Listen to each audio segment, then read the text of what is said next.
The Brave Monkey Pirate by Hayes Roberts.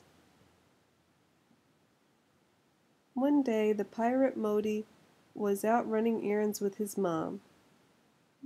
They shopped for groceries and ate peas at his favorite restaurant. Then the pirate Modi's mom said, "Oh yes, we need to stop off at the doctor's office for a quick checkup." The doctor checked Modi's heart, his blood pressure, and his knees. Then he explained that Modi would come back the next day and get a shot to protect him from scurvy or something. The pirate Modi did not like shots.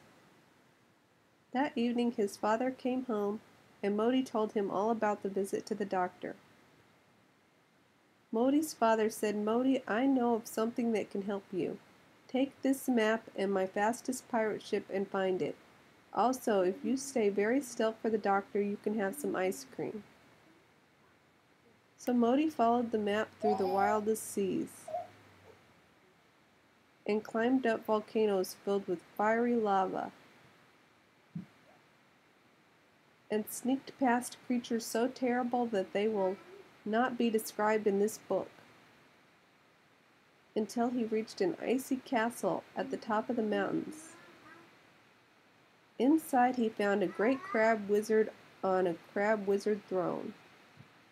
The crab wizard spoke these words, "Monkey pirate, because you have braved many obstacles to get here, I will give you this rock.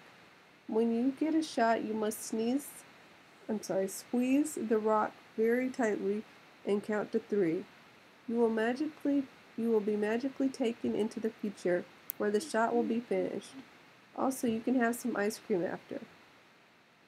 The pirate Modi thanked him and sailed back home to get some sleep. The next morning he took the rock with him to the doctor's office. The doctor hummed a little song and filled up Modi's shot. Modi closed his eyes very tightly, squeezed the rock as hard as he could, and counted 1, 2, 3. The crab wizard was right. The shot was finished. The brave monkey pirate was now immune to scurvy and some other stuff. And he had ice cream on the way home. The end.